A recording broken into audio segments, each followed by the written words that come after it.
Assalamualaikum warahmatullahi wabarakatuh. Pada para mahasiswa PBB bidang otomotif yang berbahagia, pada kesempatan kali ini kita akan mempelajari mata kuliah Teknik Listrik Otomotif 1 pada pokok bahasan Sistem Starter.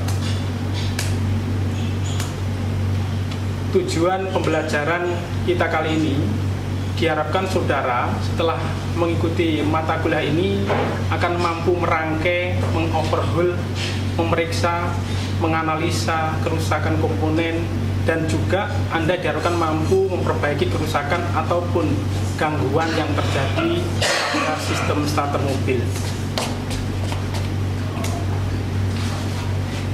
Tentu saudara para mahasiswa setiap hari mengetahui, bahkan melihat setiap hari di jalan di mana-mana itu ada mobil maupun sepeda motor.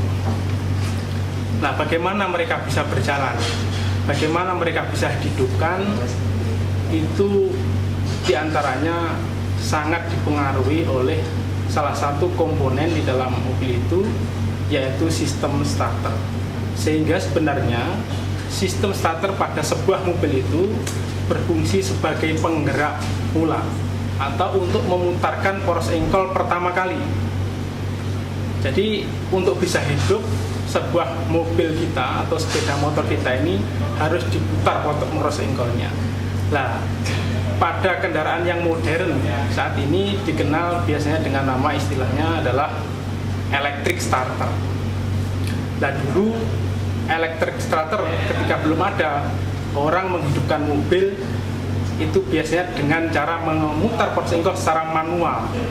Nah, tentu itu menyebabkan kita tidak nyaman, kesulitan, sehingga teknologi mengantarkan kita untuk memudahkan di dalam menghidupkan mobil, yaitu dengan jalan hanya menekan satu tombol atau menekan satu kontak, kunci kontak, yaitu namanya adalah kunci kontak untuk sistem starter.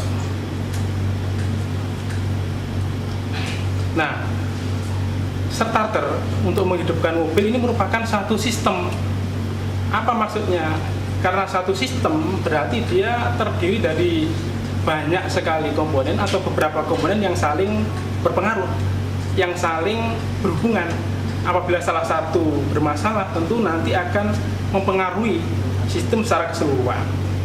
Oleh karenanya, agar saudara bisa memahami secara komprehensif tentang sistem starter ini, maka saudara perlu memahami apa saja komponen-komponen yang membentuk satu sistem starter, yaitu ada baterai, ada kunci kontak, ada rangkaian listrik atau jaringan, pun juga ada motor starter itu sendiri. Gambarannya seperti ini, ada baterai, kunci kontak, dan motor starter. Nah, beberapa komponen tadi dirangkai menjadi satu sistem yang bisa saudara lihat pada gambar ini. Jadi di sini ada sebuah mesin. Kemudian di dalam mesin itu pada poros pada roda gilanya di sini dipasang sebuah motor starter, yang mana motor starter ini dirangkai dengan rangkaian listrik, dihubungkan dengan kunci kontak dan sebuah baterai sebagai sumber energi listriknya. Kita mengenal beberapa macam motor starter yang ada, yaitu ada motor starter Bendix. Motor starter Bendix ini motor starter model lama yang sekarang sudah jarang atau bahkan tidak ada. Ini motor starter Bendix di sini dia tidak menggunakan relay atau tidak menggunakan solenoid, jadi penggeraknya langsung dari baterai, sehingga ketika mau menghidupkan ini harus diinjak dengan kaki. Ini biasanya pada model-model mobil lama. Kemudian ada juga motor starter dorong skrup dan motor starter dorong skrup dengan gigi reduksi. Dua motor starter yang terakhir ini yang paling sering kita jumpai baik di kendaraan-kendaraan mobil maupun di sepeda motor. Nah, pada mobil ini sebagai contoh, ini ada motor starter dorong skrup biasa Kemudian juga ada motor starter dorong skrup dengan gigi reduksi. Nah, yang membedakan di sini hanya pada konstruksinya saja. Biasanya kalau pada motor starter dorong skrup biasa ini banyak dipakai pada kendaraan bujang. Kalau ada gigi reduksi biasanya pada kendaraan-kendaraan tipe sedan. Nah, secara lebih detail, saudara bisa memperhatikan di sini komponen-komponen dari motor starter itu sendiri. Mulai ada poros solenoid di sini. Kemudian ada terminal 30, ini yang langsung dihubungkan dengan baterai dengan kabel besar yang biasanya warnanya merah itu. Ada kontak utama. Kemudian ada solenoid itu sendiri. Nah, pada solenoid di sini terdapat dua buah kumparan, yaitu kumparan penarik dan kumparan penahan. Kumparan penarik disebut juga dengan pull-in coil, kumparan penahan disebut juga dengan hold-in coil. Yang membedakan kumparan penarik dengan penahan itu adalah nilai resistannya. Untuk kumparan penarik ini nilai R-nya lebih kecil, biasanya 0,4 ohm, sedangkan kumparan penahan biasanya 1,1 ohm. Ini komponen-komponen yang lain. Dia juga dilengkapi dengan plat rem, dengan kopling, jalan bebas, dan kumparan medan. Jadi secara umum komponen motor starter ini sendiri dibagi menjadi 3 bagian. Yang pertama adalah motor itu sendiri sebagai penghasil momen mutar. Kemudian ada solenoid, ini sebagai relaynya.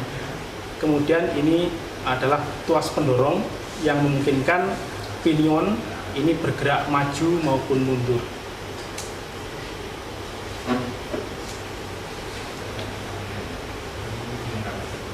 Nah, kita atau saudara bisa melihat prinsip kerja dari motor starter seperti pada gambar di depan ini.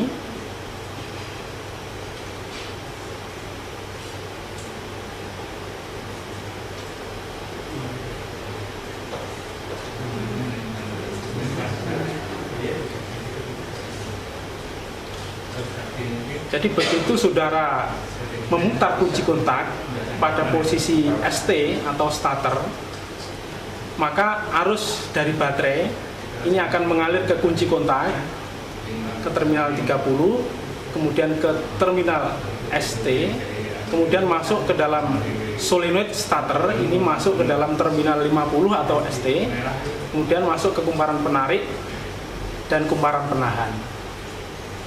Nah, kumparan penarik ini dirangkai seri dengan kumparan medan, sedangkan kumparan penahan dirangkai langsung dengan massa. Ketika terdapat arus yang mengalir ke kedua kumparan tersebut, apa yang terjadi? Tentu Anda masih ingat bagaimana prinsip magnet listrik. Ketika ada sebuah kumparan dilalui sebuah arus listrik, maka akan menjadi magnet. Ini pun demikian. Akibat kemagnetan pada kumparan penarik mengakibatkan plunger ini tertarik ke belakang dan mengakibatkan tuas pendorong akan mendorong pinion maju ke depan, yang mengakibatkan flywheel atau roda gila pada mesin itu akan berputar. Ketika kunci kontak Anda putar pada posisi off, maka kemagnetan yang ada di kumparan penarik maupun penahan akan hilang, sehingga pegas pengembali pada solenoid ini akan memungkinkan pinion akan keluar dari flywheel. Namun pada saat itu mobil sudah hidup dan motor starter sudah tidak bekerja.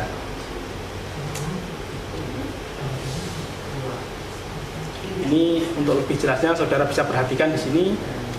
Di sini adalah saat pertama kali saudara memutar kunci kontak pada posisi ST, maka pada saat itu kumparan penarik dan kumparan penahan menjadi magnet. Nah, tadi sudah saya jelaskan bahwa kumparan penarik nilai R-nya lebih kecil dibanding kumparan penahan. Akibatnya, karena kumparan penarik R-nya lebih kecil, maka arus yang mengalir ke kumparan penarik itu lebih besar, sehingga mampu menarik plunger ini ke belakang seperti ini. Nah, pada saat plunger tertarik ke belakang mengakibatkan kontak utama di sini antara terminal B dengan terminal M terhubung. Saat di sini terhubung, maka arus dari baterai langsung mengalir ke motor. Biasanya pada mobil itu kabel starter di sini kabelnya besar. Mengapa dibuat besar? Karena ini mengalirkan arus langsung dari baterai. Sehingga karena arus yang besar itu memungkinkan momen putar yang ditimbulkan oleh motor ini juga besar dan mampu menghidupkan motor. Nah, ini kita lihat bagaimana pada saat pinion sudah maju berhubungan dengan roda gila di sini, maka dia akan memutarkan roda gila dan mobil pun berputar. Anda pun bisa berjalan-jalan.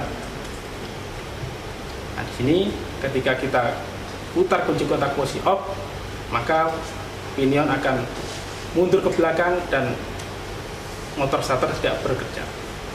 Ya, demikian pelajaran kita pada kesempatan kali ini.